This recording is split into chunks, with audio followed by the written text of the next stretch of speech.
¿Se acuerdan cuando muchos decían que México no iba a poder con una inauguración de este tamaño? Que el Azteca no estaba listo, que la gente iba a reventar el evento, que todo iba a salir mal, que la presión se iba a comer el país completo. Bueno, llegó el día. México abrió el Mundial 2026, metió a Argentina al Azteca en plena ceremonia. Y lo que se escuchó no fue precisamente una bienvenida cariñosa, fueron silbidos. No estamos hablando de un partido, México contra Argentina, no. Lo que entró fue la bandera argentina durante la presentación de países en una ceremonia mundialista dentro de un estadio cargado de memoria futbolera para ambos lados. Y en cuanto apareció, una parte del público mexicano reaccionó con abucheos. Fue rápido, fue sonoro y, como era de esperarse, explotó en redes sociales. Pero lo interesante no es solamente el abucheo, lo interesante es lo que revela, porque durante semanas se venía calentando el ambiente, que si México estaba demasiado presionado, que si la inauguración compartida con Estados Unidos y Canadá le quitaba brillo, que si el Estadio Azteca, ahora llamado el Estadio Ciudad de México, ya no tenía el mismo peso, que si la afición mexicana iba a llegar dividida, molesta, cansada por los precios, por los operativos, por las filas, por todo. Y de pronto pasa esto.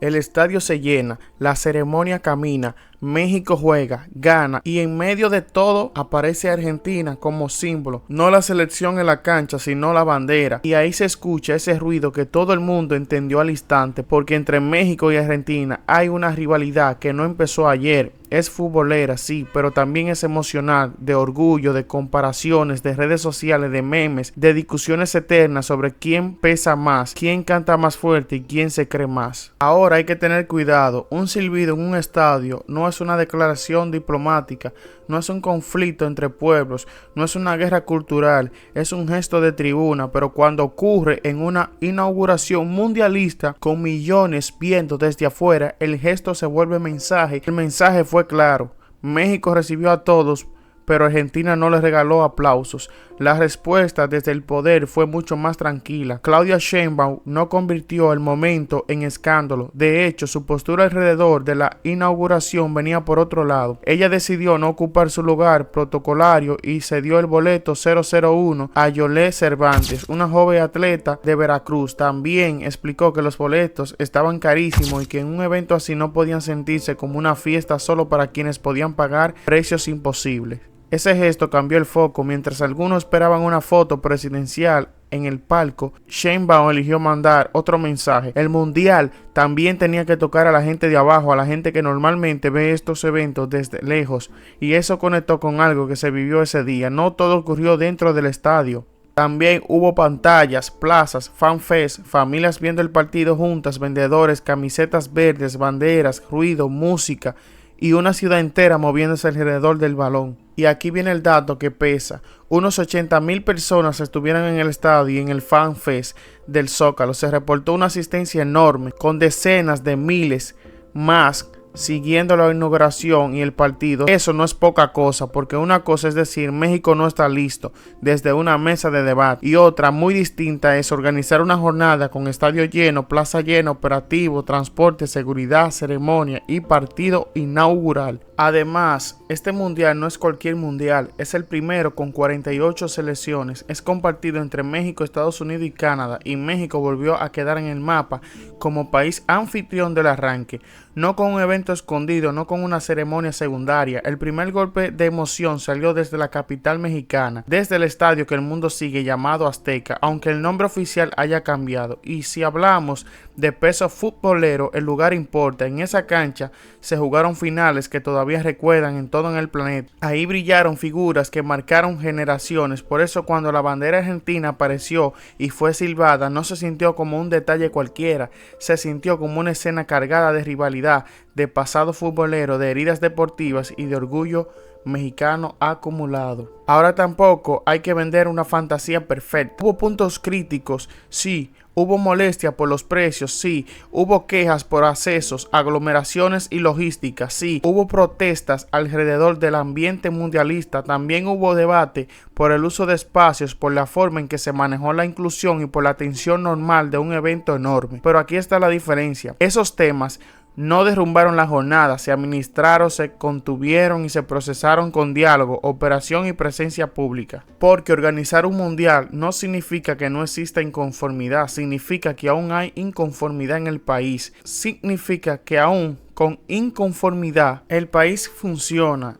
Y eso fue lo que vio la autoridad. Puso operativos de movilidad alrededor del estadio. Se preparó en el Fan Fest como alternativa para quienes no podían pagar una entrada. Se montaron controles, cierres viales y rutas para ordenar la llegada de la gente. No fue magia, fue trabajo práctico de esos detalles que no siempre salen en la foto, pero si fallan, todo el mundo los nota. Y mientras eso pasaba, México también mandaba una señal hacia afuera, porque durante mucho tiempo se quiso presentar al país como si solo pudiera ser noticia por caos, pleitos o problemas, pero esa tarde el país apareció de otra forma, cantando, llenando un estadio, empujando a su selección y mostrando una ceremonia mundialista. Puede tener tensión, sí, pero también orgullo. En mi opinión, los silbidos a Argentina no deben verse como un escándalo enorme, sino como una muestra clara de lo que se vive en el fútbol: pasión, rivalidad y orgullo nacional. México estaba en su casa, en un estadio cargado de emoción, abriendo un mundial frente al mundo, y la afición reaccionó como suele reaccionar una tribuna cuando aparece un rival fuerte. La cifra emocional también cuenta.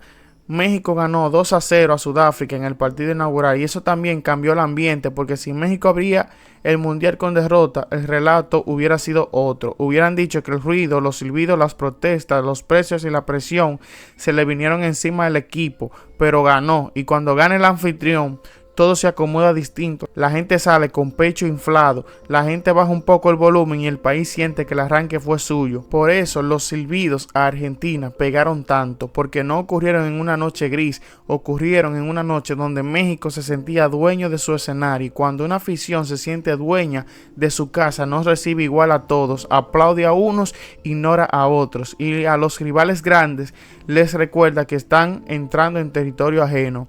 ¿Fue elegante para algunos? No. ¿Fue normal en una rivalidad futbolera? Para muchos sí. ¿Fue suficiente para hablar de falta de respeto? Depende desde donde lo mires. Pero lo que nadie puede negar es que el momento funcionó como termómetro. Midió el ánimo de una afición mexicana que no quería vivir la inauguración como invitada, sino como protagonista. Y ahí está la clave. México no solo abrió una cancha, abrió una conversación. Le dijo al mundo: aquí hay fiesta, pero también hay carácter. Aquí se recibe al visitante, pero no se borra la rivalidad. Aquí se puede organizar un evento global y al mismo tiempo mantener ese sabor de tribuna que hace que el fútbol no parezca un producto de oficina. Porque a veces se quiere limpiar tanto el deporte que se le quite el alma. Todo perfecto, todo medido, todo neutral, todo para la cámara, pero el fútbol real no funciona así. El fútbol real tiene gritos, nervios, abucheos, orgullo, canciones, reclamos y momentos incómodos. Y México, con todo y sus contradicciones, mostró justamente eso: una fiesta viva, no una postal congelada. Claro, la rivalidad con Argentina seguirá. En redes van a decir que fue ardor, otros van a decir que fue pasión. Algunos argentinos responderán con burlas, algunos mexicanos dirán que era lo mínimo después de tantos piques. Pero más allá del pleito digital, lo importante es que México convirtió la inauguración en un mensaje de presencia. No pasó de noche, no fue un trámite, no fue una ceremonia sin pulso. México llenó el Azteca, recibió al mundo, escuchó sus tensiones, ganó su primer partido y dejó una escena que se va a repetir una y otra vez. Videos cortos, la bandera argentina entrando y el público mexicano silbando. A veces un mundial empieza con un gol, a veces empieza con una ceremonia y a veces empieza con un sonido que dice más que 1000 discursos. La pregunta es esta: ¿México hizo bien en marcar territorio desde el primer día? ¿Los silbidos fueron demasiado para una inauguración mundialista? Cuéntame cómo lo viste tú, pero con sinceridad, sin quedar bien con nadie. Y si te gusta analizar estos momentos donde el fútbol, la política y el orgullo nacional se cruzan, quédate, porque estos momentos apenas empiezan.